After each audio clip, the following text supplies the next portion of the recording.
Halo, halo, Bung Rocky, kita ngobrol lagi ya tentang situasi di Indonesia, situasi politik menjelang pemilu ini dan terutama yang pasti dapat sorotan publik itu soal pilpresnya, karena kan ini bersamaan ya, Bung Rocky, pemungutan suara untuk pemilu legislatif itu dari tingkat kabupaten sampai bahkan DPR RI dan DPD sama ini dengan presiden tanggal 14 Februari. Sementara pilkada itu bulan November kalau tidak salah dan akan ada wacana untuk diundur gitu, Bung Rocky. Nah, tapi kan ini memang kemudian sangat menentukan siapa calon presiden yang kita sebut sering sebagai kotel efek karena itu muncul gonjang-ganjing seperti di Golkar, bahkan juga di PKB sekarang rame dan sebagainya. Itu satu topik. Tapi sebelum itu saya ajak kita untuk update yang terbaru tentang ini yang harus tidak ini ada kaitannya juga dengan pemilu soal duit 27 miliar yang kemarin dikembalikan oleh pengacara Magdir Ismail. Ini pengacara Irwan Hermawan yang sangat kita sayangkan sampai sekarang ini kelihatannya Magdir tidak mau buka suara karena memang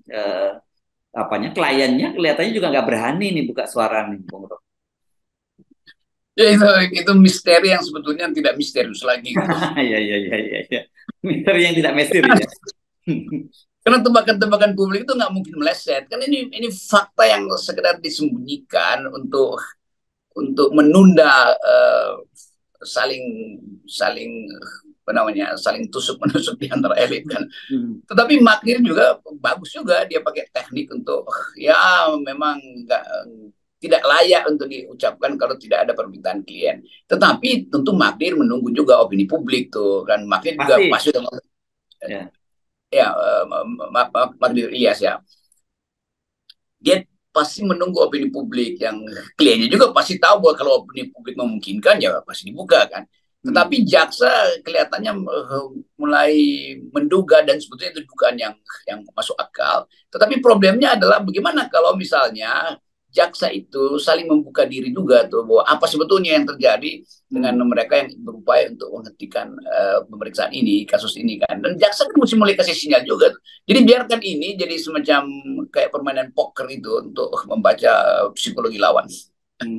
Ya kenapa kita jadikan satu klaster ini dengan soal calon presiden tadi ya calon presiden dan wakil presiden karena memang duit-duit seperti ini semakin mendekati pemilu akan banyak sekali bermunculan kasus-kasus semacam ini karena memang ini kepentingan kita biaya politik kita yang sangat mahal itu.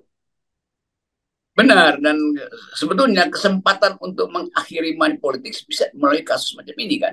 Dan Hmm. keterhubungan antara, kan kita mesti anggap seluruh proyek negara itu jadi bancakan semua partai politik. Itu Ya, dugaan dulu supaya enak daripada kita pilih-pilih ini enggak iya sambil tunggu mereka membuktikan cara terbalik itu. Tetapi umumnya politik korupsi kebijakan itu kan dimulai oleh persekongkolan dua tiga orang lalu takut untuk ketahuan, mari kita perluas persekongkolan itu, akhirnya persekongkolan jadi persekongkolan berjamaah kan, dasarnya itu kan.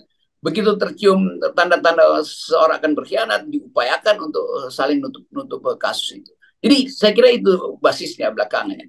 Di belakang layar adalah itu basisnya itu. Nah ini akan mempengaruhi atau akan jadi faktor untuk menguji apakah calon-calon presiden ini yang terutama beberapa nama yang kira-kira sejumlah partai yang namanya udah disebut dalam kasus ini mau nggak membuka secara habis-habisan tuh. Kalau nggak mau dibuka, itu artinya kejaksaan juga main mata dengan kekuatan politik kan. Ada apa di belakang itu? Jadi kecurigaan itu harus kita maksimalkan.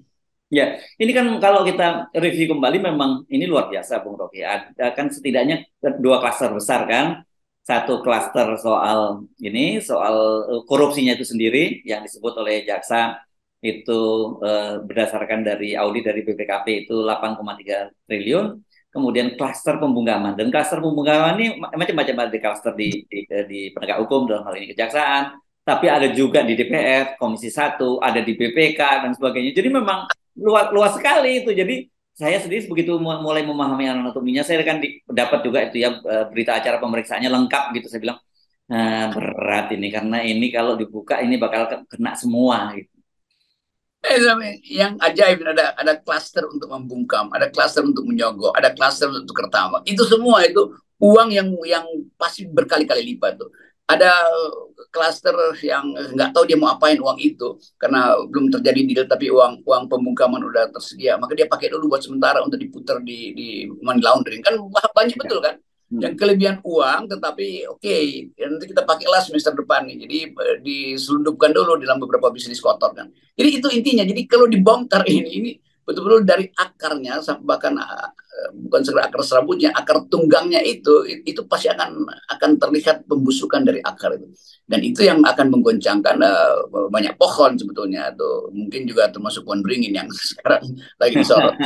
Tetapi mesti ada kejujuran untuk mengatakan memang kami sama-sama bermasalah, tapi kami mau memperbaiki itu. Udah nggak ada soal. Toh rakyat Indonesia akan tahu terus kasus ini, apalagi anak-anak muda yang terus mengintai kasus ini, ada yang bentuk diviralkan lewat TikTok, ada yang diselundupkan lewat Instagram, macam-macam kan peta-peta itu tuh.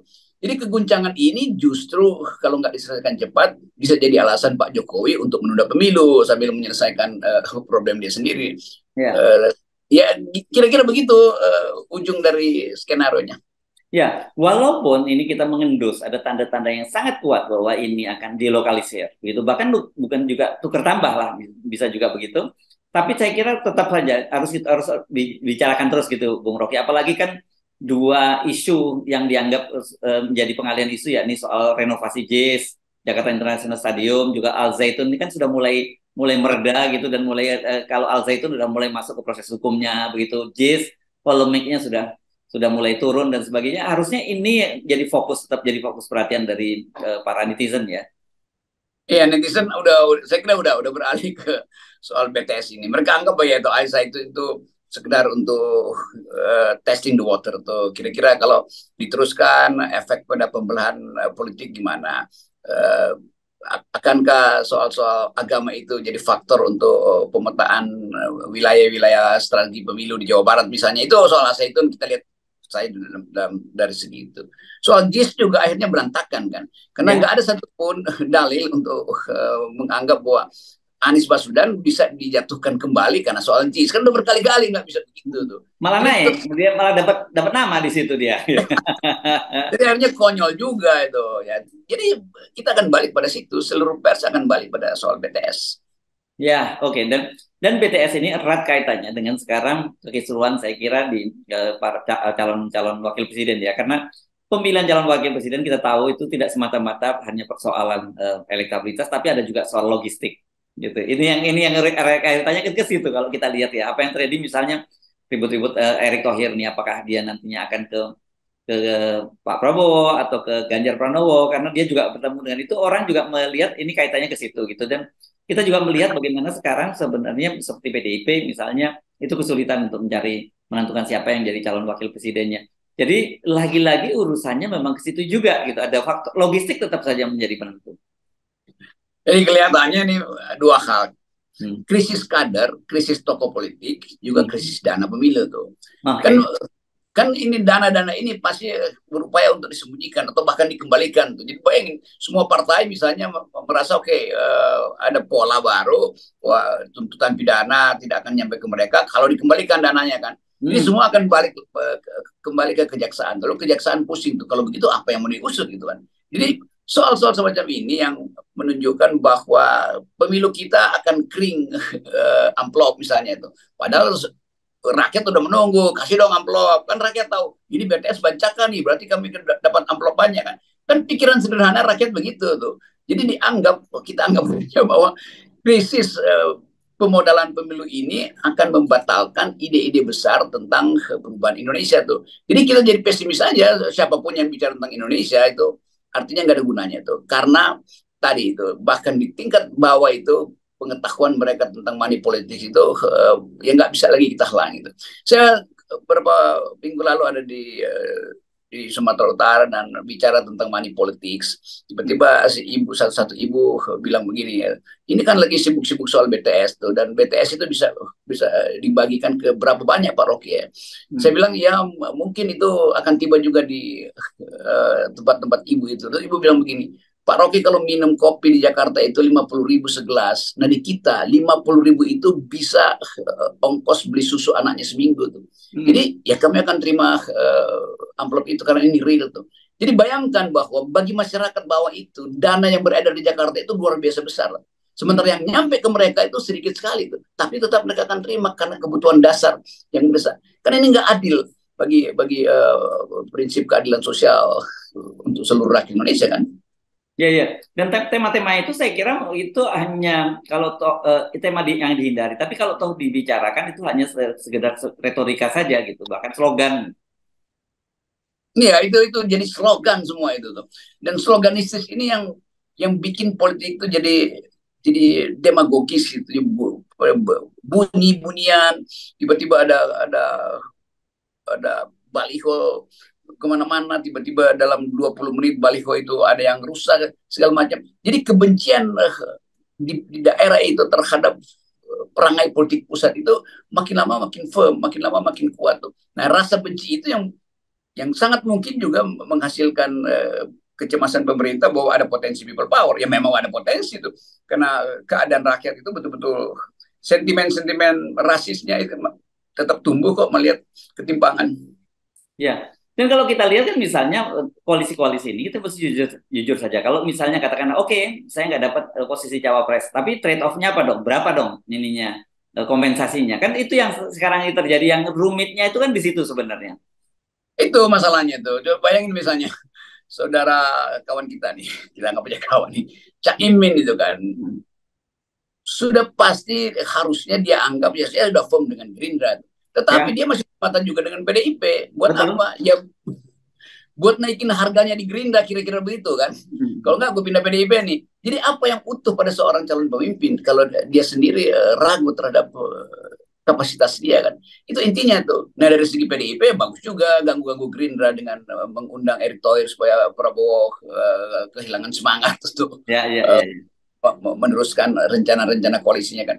Jadi ganggu-mengganggu ini nggak ada hubungannya dengan etika publik itu. Dan ini menunjukkan bahwa begitu banyak tokoh yang sebetulnya malang melintang di dalam dunia politik, tetapi sebetulnya nggak punya pegangan etis atau nggak berakar pada keyakinan dirinya sendiri kan. Jadi dasarnya itu sebetulnya. Demikian juga berlaku pada ya bukan sekedar Caimin, tapi yang terlihat memang Caimin tuh, atau seseorang mungkin seolah-olah menyumbang pada satu partai tapi dalam upaya untuk menghalangi caleg dari partai itu kan, bukan untuk Ya. membantu tapi untuk menyogok. Jadi sogok menyogok tetap jalan kok.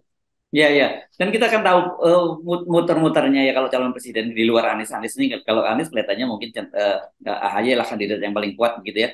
Kalau yang lain-lain di luar kan beredar nama Sandiaga Uno, nama Erick Thohir, nama Erlangga Hartarto gitu yang saya kira dan juga nama Caimin. Kalau Caimin dan Erlangga Hartarto dia punya basis partai gitu. Trade off-nya bisa itu. Tapi kalau Sandiaga Uno dan Erick Thohir saya kira kan dia tidak punya trade off dari sisi partai politik kecuali dari sisi kapital tadi. Iya, dan anehnya beberapa partai politik justru mengandalkan kapital Erick Thohir Ya, atau kapitalnya Sandi kan. Dan itu artinya memeras juga, partai politik juga kan memeras tuh. betul. Dan orang yang diperas tentu merasa ya nggak ada soal karena memang kekuatan saya cuma amplop kok. Jadi ini intinya. Tadi pagi kita bicara tentang cara pandang generasi Anak-anak baru. Mereka akan anggap ini busuk sekali ya politik itu tuh. Itu yang akan mengaktifkan ide golput, ide swing voter segala macam tuh. Bahkan ide boykot pemilu misalnya. Hal yang pasti dia bisa kita hindari karena nggak ada tuntunan etis dari petinggi-petinggi negara terhadap para pemilih muda. Yes, oke. Okay. Baik, jadi saya kira ini hari ini topik kita pokoknya bicara tentang bagaimana harusnya ya para elit politik itu menyadari bahwa dunia itu sudah berubah, demografi itu berubah, jadi mereka juga harus berubah. Kalau tidak, mereka akan ditelan oleh perubahan itu sendiri. Ya, betul. Dan mereka gagal dari awal karena tidak mau merubah menjadi 0%. Ya, itu saya kira ya. Oke, okay. Thank you, Rocky. Ya.